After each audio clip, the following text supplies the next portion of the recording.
নাজিরাবাদে অগ্নিকাণ্ডে মৃত্যু মিছিল অব্যাহত। এরই মধ্যে প্রশাসন সেখানে 163 ধারা জারি করেছে।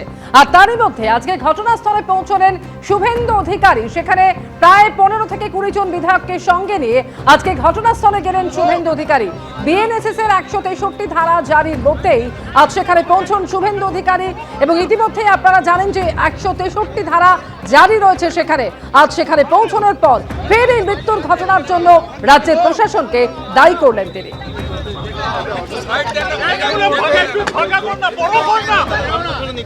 নাজিরাবাদে আজকে পৌঁছানোর পর শুভেন্দু অধিকারী বললেন যে নাজিরাবাদে আসা উচিত ছিল মুখ্যমন্ত্রীর বাড়ির 10 কিলোমিটারের মধ্যেই নাজিরাবাদ।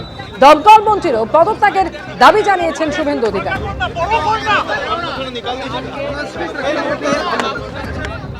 আমরা খুব লজ্জিত, মর্মাহত। তিনি যে দলেরই হন, রাজ্যের মুখ্যমন্ত্রী তার বাড়ি থেকে 10 কিলোমিটার দূরে এই ঘটনার 3 দিন পরেও মাননীয় মুখ্যমন্ত্রী এখানে আসার সুযোগ পেলেন না, সুযোগ নিলেন না। এবং তার মমত্ববোধ, মানবিকতা, প্রশাসনিক দায়বদ্ধতা, সাংবিধানিক দায়বদ্ধতা, তার রাজধর্ম তিনি এখানে পালন করলেন না। তাই আমাদের পক্ষ থেকে মুখ্যমন্ত্রীর এই আচরণের ঘোর নিন্দা জানাই।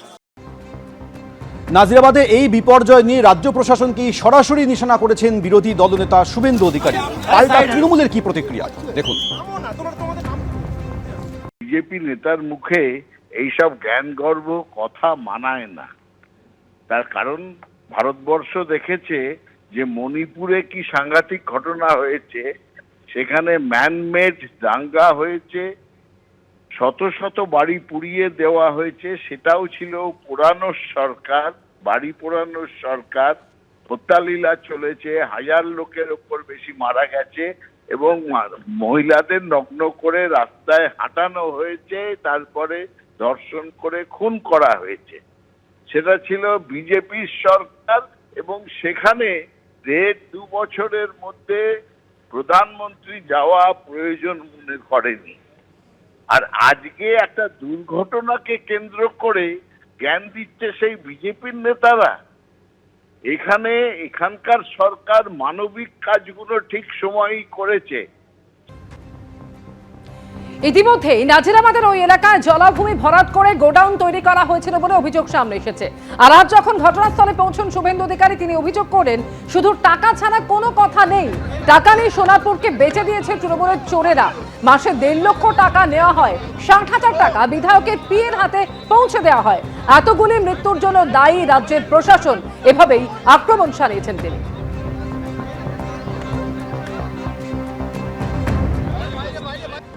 এখানে দেখুন কতদিন ধরে এই জলাগুলো ভূমি বুঝিয়ে দেখুন ওয়েটল্যান্ড। রাজ্য সরকারের 4/8/2023 গভর্নর সেক্রেটারিয়েট থেকে বলা হয়েছে। দেখুন কলকাতা হাইকোর্টের কেস নম্বর 17,901/2023। আপনি দেখুন Shyamal Kumar Lahiri, doctor Shyamal Lahiri versus the state of West Bengal. দেখুন কি করে রেখেছে। দেখুন শুধু টাকা ছাড়া আর কোনো কথা নেই। টাকা নিয়ে গোটা সোনারপুরকে বেচে দেওয়ার কাজ করেছে এখানে তৃণমূলের চোরেরা। এবং এই গোডাউন ভাড়া দিয়ে মাসে 1.5 লক্ষ টাকা অবৈধভাবে নেওয়া হয়। 60,000 টাকা বিধায়কের অফিসে দুবাই বলে একজন আছে বিধায়কের প্রিয়ে, তার হাতে পৌঁছে দেওয়া হয়। এই মৃত্যুর জন্য যদি কেউ দায়ী হয়, রাজ্যের শাসক দল, স্থানীয় পুলিশ এবং এই রাজ্যের প্রশাসন দায়ী।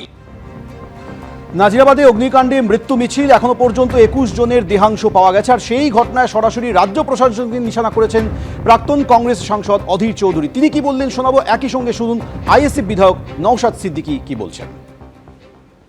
মানবিকতাহীন, হৃদয়বৃত্তিহীন বাংলার এই মুখ্যমন্ত্রীকে দেখে আমি অবাক হলাম। কুমিরের অশ্রু ঝরাতে পটু বাংলার মুখ্যমন্ত্রী মমতা ব্যানার্জি, তার সময় হলো না নাজিরাবাদ যাওয়ার, তার সময় হলো না সেই সমস্ত পরিবারের কাছে গিয়ে তাদের সান্ত্বনা দেওয়ার। তার এখন সময় হয়েছে দিল্লিতে গিয়ে মুচ্ছুদ্দি করার। এসআইআর প্রায় শেষ হয়ে গেল, এখন বলছে এসআইআর এর বিরোধিতা করে বিধানসভা নাকি প্রস্তাব আনবে, আইন আনবে। আর কত নাটক দেখাবেন দিদি ভাই? বাংলার মানুষকে আর বুড়বাক ভাবার কোনো কারণ নাই। আপনি নির্বাচন কমিশনের কাছে গিয়ে এখন কি করবেন? দিল্লিতে একটা সার্কাস করবার জন্য যাচ্ছেন। দেখুন, কোর্টে গিয়ে বিরোধীদেরকে মিটিং মিছিল বা যে ধরনের ইনসিডেন্ট যেখানে হচ্ছে সেই জায়গায় পৌঁছাতে হচ্ছে। মানে বিরোধীদেরকে এনতান প্রকারে আটকাতে হবে। আপনারা জানেন 144 ভাঙড়ে পঞ্চায়েত ইলেকশনের পরে তখন 144 ছিল, এখন 163 হয়ে গিয়েছে। তখন 144 ছিল, আটকানো হয়েছিল। আমি বিধায়ক, আমাকে আমাদের বিধানসভায় ঢুকতে দেওয়া হচ্ছিল না। যখন আমি কোর্টে এসেছিলাম তখন কোর্টে এসে বলছে 144 আমরা তুলে নিয়েছি। এটা সরকার চলছে, এটা সার্কাস চলছে। বিরোধীরা যত যাবে তত সত্য উদ্ঘাটন হবে। তবে কেউ যদি নাটক করে, সেটাকে যদি মিসলিড করে, সেটা তার মানে রাজনীতির জন্য দুর্ভাগ্য। কিন্তু এটাই আমি আশা করব যে রাজ্যে বা দেশে, আমাদের দেশে বা আমাদের রাজ্য বলি, বিরোধী যত শক্তিশালী হবে, বিরোধী যত ভোকাল হবে, ডেমোক্রেসি ততটাই স্ট্রং হবে, ততটাই সুরক্ষিত থাকবে। পূর্ব মেদিনীপুরে নন্দকুমারের বাসিন্দা সন্দীপ মাইতি। ঘটনার পর থেকে তার কোনো খোঁজ পাওয়া যাচ্ছে না। কি অবস্থায় আছেন তা ভেবে প্রতিটা মুহূর্ত উৎকণ্ঠায় কাটছে সন্দীপ মাইতির পরিবারের। নন্দকুমার থানা এলাকার বরগোদা গ্রামের এটাই হচ্ছে সন্দীপ মাইতির বাড়ি। যে সন্দীপ মাইতি 2 দশকেরও বেশি সময় ধরে নিজে ফুলের কাজ করতেন। পাশাপাশি কয়েক বছর ধরে কিন্তু তিনি নিজেও লেবার ঠিকাদার হিসাবে কাজ নিয়ে সেখানে লেবার সাপ্লাই দিয়ে এই ধরনের ফুলের কাজ তিনি করছিলেন।